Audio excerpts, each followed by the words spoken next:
Old is gold. यह एक बार फिर सच साबित हो गई जब रामायण फिर से दूरदर्शन पर पुनः प्रसारित हुआ।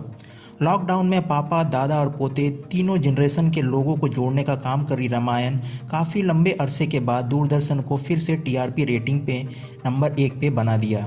तो इसी कड़ी में आज हम देखेंगे 10 ऐसे ही कार्टून सीरीज जो दूरदर्शन पर प्रसारित हुई, और इस लिस्ट में हम बच्चों से जुड़ी और कार्यक्रमों को नहीं जोड़ेंगे। सो इसीलिए sorry Shaktimaan. Denver the last dinosaur. इस सीरीज की सबसे खास बात इसका इंट्रो सॉन्ग था जो उस समय काफ़ी मशहूर था।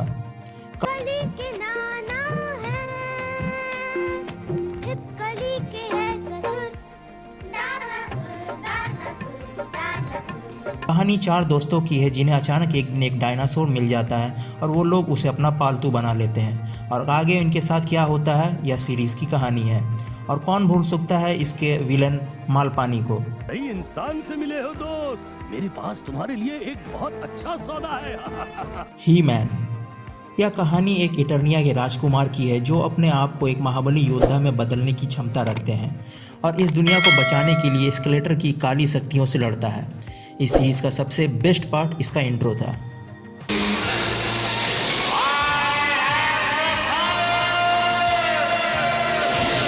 Alice in Wonderland. Lewis Carroll की किताब पर आधारित यह सीरीज एक लड़की एलिस की कहानी है जो वंडरलैंड की जादुई दुनिया में अपने आईने के जरिए आ सकती है।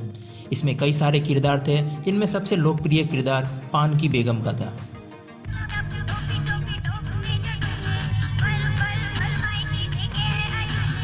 विनी द पू। यह सीरीज ए मिलने की लिखी हुई किताब पर आधारित है। कहानी में एक टेडी बियर विनी द पू और उसके दोस्तों पर लिखी गई है जो उनके जिंदगी में दोस्ती के रिश्तों को बताती है। और कौन भूल सकता है उनके पिगलेट को।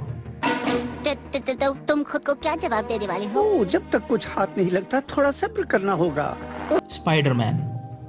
दूरदर्शन में प्रसारित होने वाले सुपर हीरो सीरीज में यह भी थी। टोबी मैगवायर और मार्वल की स्पाइडरमैन से पहले हमें केवल यही स्पाइडरमैन पता थी। यह उस समय एक काफ़ी मशहूर सीरीज थी जिसने सुपर हीरोज का क्रेज बनाए रखा था। स्पाइडरमैन दोस्तों का दोस्त है स्पाइडरमैन।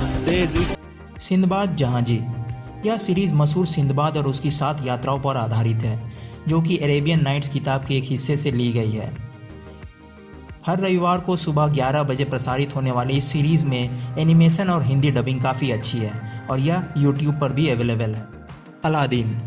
हर शुक्रवार को शाम 4 बजे स्कूल से आकर यह उस समय के वीकेंड की शुरुआत होती थी। यह कहानी मशहूर अलादीन और उसकी जादुई चिराग पर आधारित है। इस सीरीज़ में कई सारे पात्र थे जैसे जास्मिन, अबू, यागो, सुल्तान और खासकर अबिस्माल अभी तक लोगों को याद है। जंगल बुक। रुडयार्ड किपलिंग की किताब पर आधारित यह जापानीज एनिमे रविवार को प्रसारित होने वाले मशहूर कार्यक्रमों में से एक था। इंट्रो सॉन्ग तो इतना फेमस था कि पूछिए मत। शेर खान, बलू, बगीरा और मोगली का पंजा उस समय की यादों से ना मिटने वाली चीज़ है।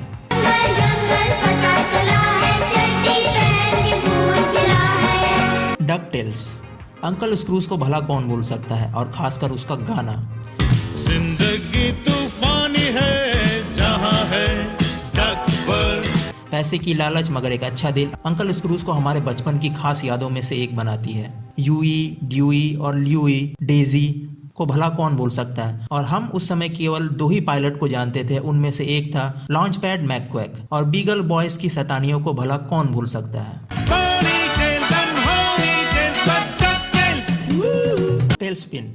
जैसा कि मैंने अभी कहा, हम केवल 2 पायलटों को ही जानते थे और दूसरा है बलू, और यह कहानी में उसके पार्टनर इन क्राइम है किट, जो काम करते हैं मिसेस महालिंगम के लिए, जिनके लिए हमेशा मुसीबतें खड़ी करता है डॉन कार्नाज। अगर जंगल बुक का गाना मशहूर था तो यह भी किसी से कम नहीं था।